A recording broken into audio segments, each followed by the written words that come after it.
Assalamualaikum warahmatullahi wabarakatuh. Perkenalkan kami dari kelompok 8 yang beranggotakan Faisal Hanifan Ma'ruf, Muhammad Iqbal Sidni, dan Muhammad Renaldi Nurmawan akan mempresentasikan tugas akhir kami yang berjudul pendeteksi kanker payudara dengan metode probabilistik neural network yang di bawah bimbingan Bapak Sutrisno, PhD.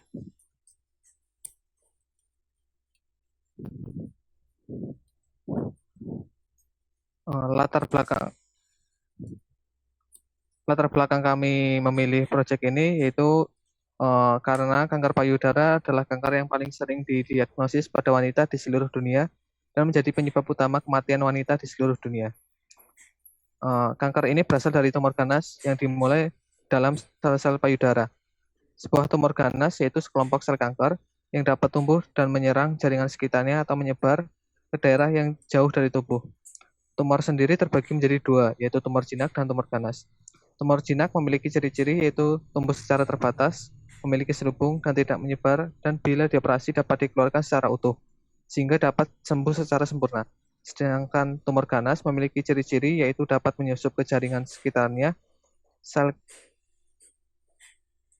atau disebut juga sel kanker, yang dapat ditemukan pada pertumbuhan tumor tersebut.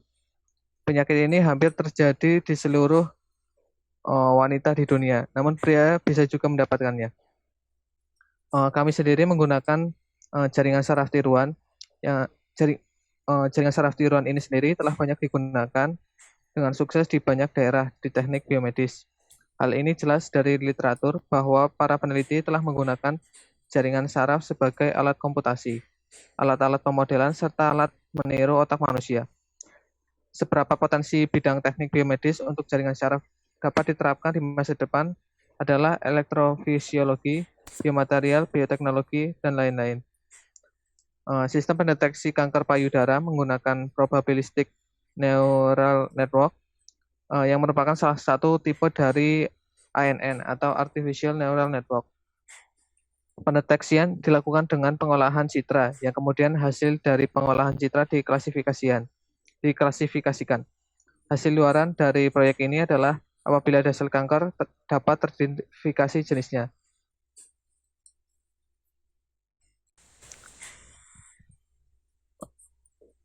Ya, selanjutnya adalah data dan metode. Data yang kami gunakan adalah 20 foto hasil mamograf dari sel kanker bening dan 20 maling dan 20 normal. Dan serta kami mengambil gambar lagi dari internet untuk percobaan dengan data dari luar. Nah, untuk metode yang kami gunakan, kami mulai dari ambil input gambar, kemudian dihaluskan dengan filter, kemudian mengambil bagian tumor dengan melakukan thresholding, yang kemudian akan dilakukan segmentasi untuk mengambil mengekstrak fitur dari gambar tersebut. Nah, yang pertama ada training, kemudian RGB to gray untuk mengubah jadi hitam putih, lalu adaptive median filter untuk menghaluskan gambar, dan kemudian kami melakukan MMSEC untuk segmentasi, dan yang terakhir klasifikasi dengan menggunakan PNN. Nah, untuk kodenya sini dari atas ini, dari sini ini untuk mengambil gambar dari file explorer. Kami mendeteksi gambar dengan file dengan format JPG.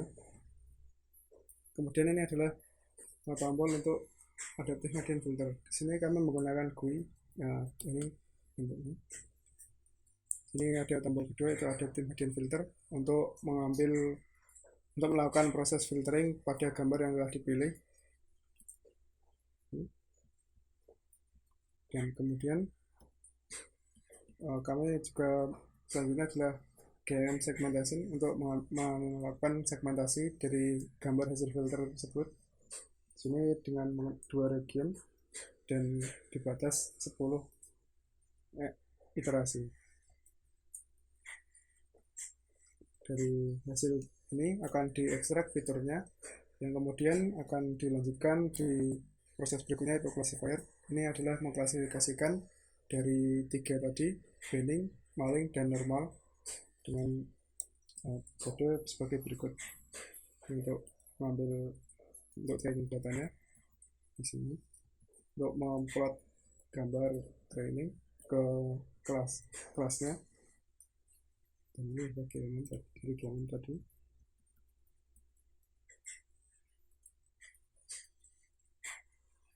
Ini di extract fitur dari 1 sampai 60 tadi. Kemudian ini membuat PNN baru dan mengklasifikasikannya pada PNN, dan kemudian dideteksi dan akan ditampilkan.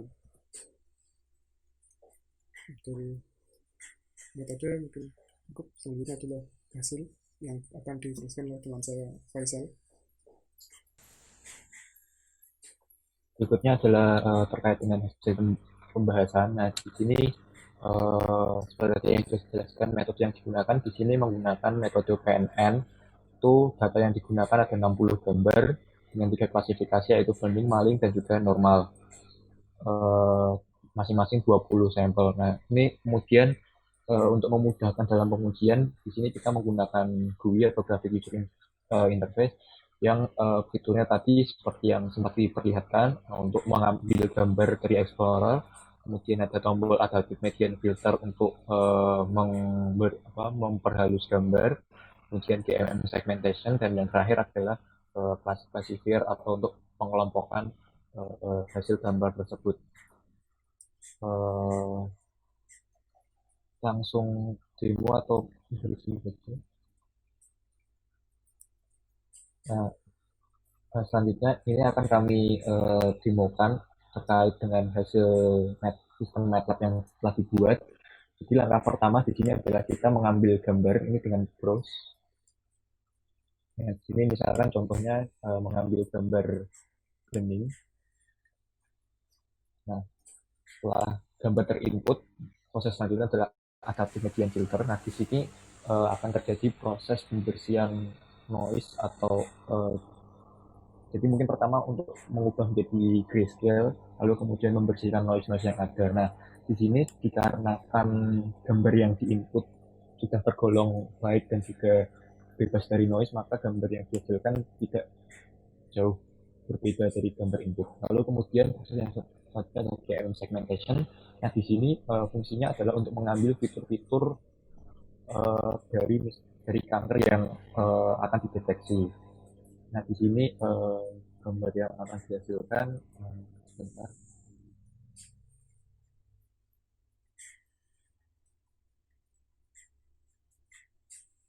Nah, jadi nanti gambar outputnya itu akan hanya menampilkan beberapa fiturnya saja atau beberapa segmen. Nah, ini seperti yang ditampilkan pada gambar sebelah kanan. Nah, kemudian langkah selanjutnya adalah pengklasifikasian. Nah, di sini hasil dari gambar sebelah kanan ini akan dibandingkan dengan database yang sebelumnya sudah diproses melalui training data. Nah, dari proses pengklasifikasian ini akan terlihat gambar ini termasuk dalam golongan jenis apa. Nah, untuk hasilnya itu bisa dilihat pada kolom sebelah kanan, di mana di sini ada 3 klasifikasi, yaitu kalau misalkan nanti hasilnya 1, itu berarti gambar tersebut tergolong benign. Kalau misalkan hasilnya adalah angka 2, maka termasuk golongan maling, dan kalau misalkan gambar golongan 3 itu normal. Nah, di sini dapat terlihat bahwa gambar yang diproses ini termasuk dalam golongan 1, yaitu benign, dan itu sesuai dengan input yang tadi pertama kita ambil. Mungkin itu untuk hasil dan pengujiannya. Nah, maka dari hal tersebut dapat diambil kesimpulan bahwa metode PNN ini dapat digunakan untuk pengklasifikasian jenis-jenis kanker payudara dengan implementasi pada MATLAB. Kemudian hasil pengklasifikasian dengan menggunakan input data sampel sejauh ini menunjukkan hasil yang akurat. Hasil pengklasifikasian juga dapat mengklasifikasikan data yang normal atau tidak ada kanker. Nah, kemudian yang terakhir, hasil pengklasifikasian dengan menggunakan input data baru atau selain dari data sampel sejauh ini menunjukkan hasil yang akurat. Sekian presentasi tugas akhir dari kelompok 8 mata kuliah kecerdasan buatan. Sekian, Assalamualaikum warahmatullahi wabarakatuh.